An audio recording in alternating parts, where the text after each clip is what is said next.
Here is the two-time Olympian, tonight making the second defense And of his still title. Please WBC welcome the and hard-hitting, IBF undefeated light heavyweight champion of the world, Artur Beterbiev. Tontonlah video ini sampai selesai untuk mendapatkan informasi secara utuh sebelum memberikan komentar. Dmitry Bivol baru saja memperbaiki rekornya menjadi 21 kali menang tanpa kalah dengan 11 kemenangan KO setelah berhasil mempertahankan sabuk WBA-nya dengan menang angka mutlak atas penantang nomor 1 Gilberto Zoldo Ramirez.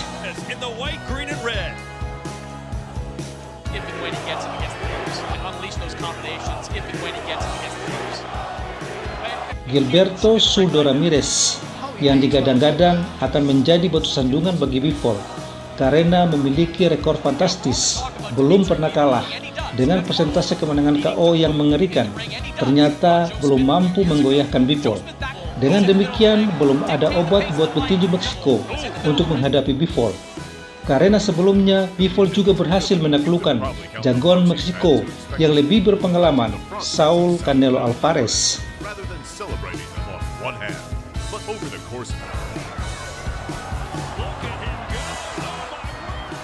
Sementara jagoan lainnya di kelas berat ringan, pemegang sabuk WBC, IBF, dan WBO, serta The Ring, Artur Beterbiev lebih dijagokan untuk menjadi raja di divisi ini. Beterbiev pun secara resmi telah mendapat pengakuan itu, di mana pada bulan November 2021 majalah The Ring dan BoxRec menobatkannya sebagai petinju kelas berat ringan terbaik.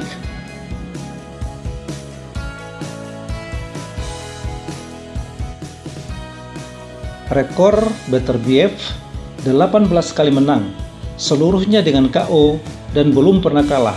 Suatu bukti keperkasaan dan kegarangannya di atas ring. Lawan terakhirnya, Joe Smith Jr., pemegang sabuk WBO, ditaklukannya hanya dalam 2 ronde saja dalam pertarungan unifikasi.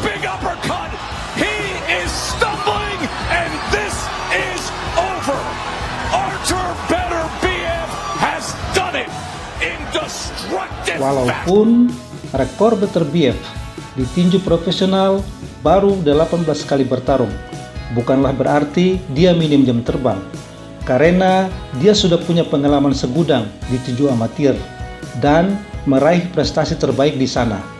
Dan dia hanya kalah angka dari Alexander Usyk, itu pun dia sempat memukul knockdown Usyk di ronde kedua dalam pertarungan 3 ronde. And it's no way to say that because he could beat Beterbiev, he could beat the others. Now, it looks like that was... Akan tetapi, menjagokan salah satu dari kedua petinju ini, Artur Beterbiev atau Dmitry Bivol, tidaklah semudah itu, karena masing-masing mempunyai kelebihan.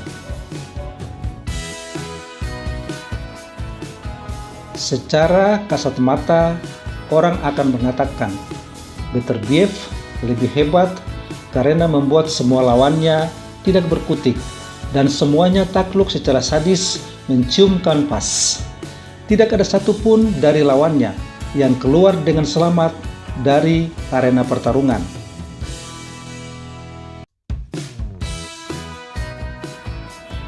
Bahkan Bivol pun sendiri mengakui bahwa Artur Beterbiev memiliki pukulan keras yang merupakan bawaannya. Artinya, Beterbiev sudah terlahir dengan tangan berat. Itulah mengapa dia tidak terlihat mengeluarkan tenaga yang besar untuk melontarkan pukulannya.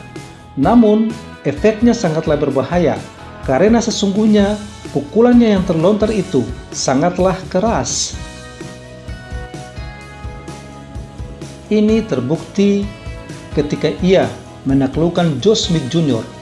hanya dalam 2 ronde, lewat 1-2 pukulan saja, di mana Joe Smith terlihat begitu linglung ketika terkena pukulan Beterbiev.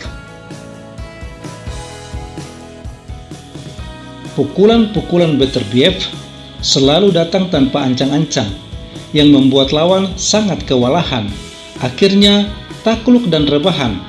Semua pukulannya keras, tetapi yang sering memakan korban adalah hook dan uppercut-nya, baik kanan maupun kiri.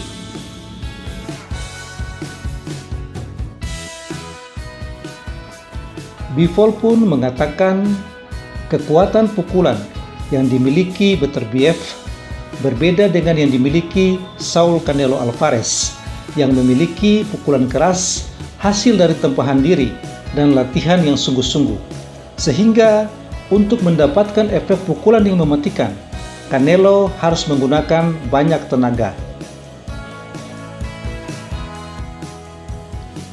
Beterbiev adalah panser sejati yang memiliki kualitas outboxer, kecepatan tangan dengan kombinasi jab yang luar biasa, keterampilan pukulan balik yang mumpuni, dan memiliki pertahanan dan akurasi yang lebih baik daripada Slugar, sementara kekuatannya sama dengan Slugar. Dia selalu mengembangkan pertarungan yang agresif dan selalu merangsek maju. Tidak ada kata mundur dalam kamus bertinjunya. Petinju seperti ini tidak bisa dihadapi secara frontal, kecuali sang lawan memiliki stamina dan power pukulan yang lebih. Bandingkan bagaimana Alexander Usyk mengalahkannya dalam pertarungan 3 ronde di amatir. Usyk mengandalkan kelincahan bergerak dengan gaya boxer puncher. Ketika Usyk mencoba melawannya secara frontal di ronde kedua, malah Usyk terpukul ke knockdown.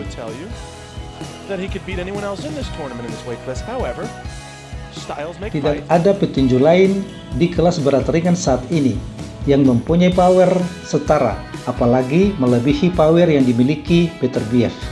Sehingga orang beranggapan Beterbiev akan dengan mudah meng-KO-kan lawan-lawannya, termasuk Dmitry Bivol, untuk menjadi raja sesungguhnya di divisi ini.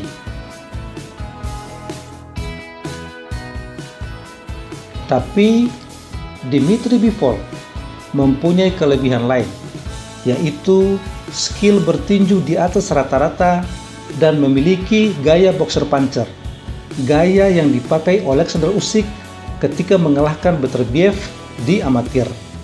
Kombinasi gaya boxer dan puncher apabila dikuasai dan diterapkan dengan baik, tentu akan sangat menyulitkan lawan, walaupun membutuhkan stamina yang lebih untuk bertahan dan menunggu kesempatan memasukkan pukulan telak. Petinju dengan gaya boxer puncher tidak terlalu bernafsu untuk meng-KO-kan lawan-lawannya, tetapi bagaimana dia dapat memenangkan suatu pertarungan. Sebut saja misalnya Muhammad Ali, Sugar Ray Leonard, dan Floyd Mayweather Jr. Itu yang ada pada Dmitry Bivol. Lihatlah bagaimana dia mengalahkan 2 jagoan Meksiko, Saul Canelo Alvarez dan Gilberto Suldo Ramirez. Kelincahan bergerak dan kemampuan membaca arah pukulan lawan adalah kelebihan yang dimiliki Bivol.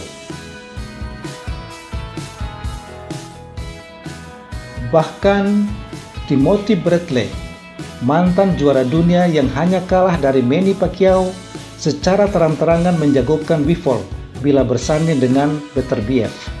Alasannya ialah apabila puncher terbaik berhadapan dengan boxer puncher terbaik, maka yang memiliki skill terbaiklah yang akan keluar sebagai pemenang.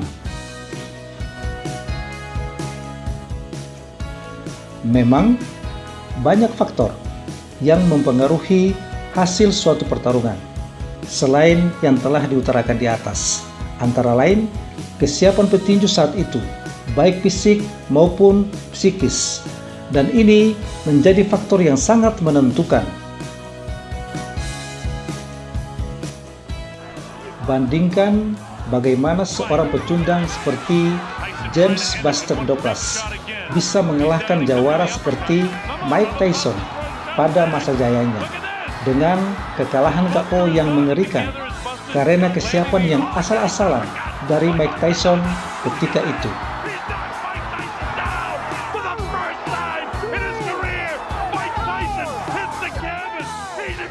Dengan demikian, apabila Artur Beterbiev dan Dmitry Bivol sama-sama berada pada kondisi puncak, tentu akan menghasilkan pertarungan yang sangat berkualitas, dan kedua petinju sama-sama berpeluang memenangkan pertarungan.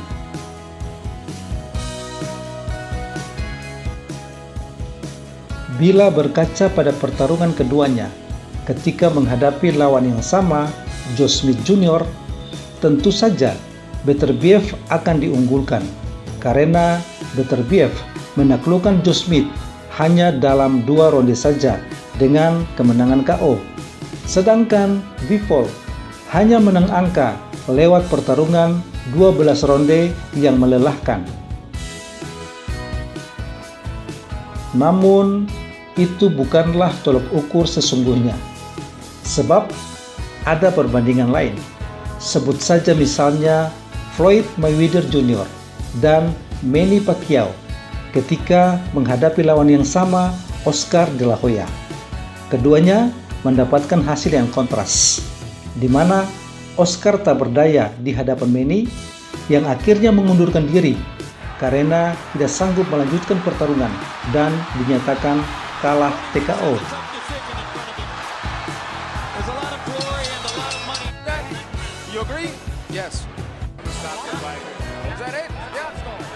Sementara Oscar begitu perkasa ketika menghadapi Floyd dengan melakukan jual beli pukulan yang seru, walaupun akhirnya Floyd dapat memenangkan pertarungan itu dengan angka. Dari hasil yang diperoleh ini, sejatinya Manny dapat menaklukkan Mayweather dengan mudah.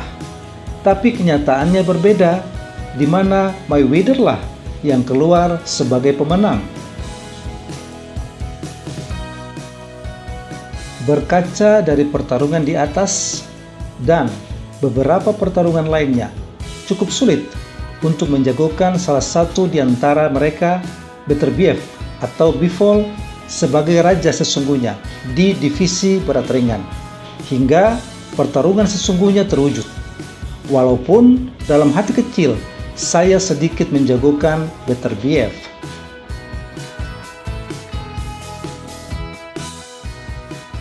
Oke, terima kasih sudah menonton dan jangan lupa subscribe dan like-nya ya. Sampai jumpa.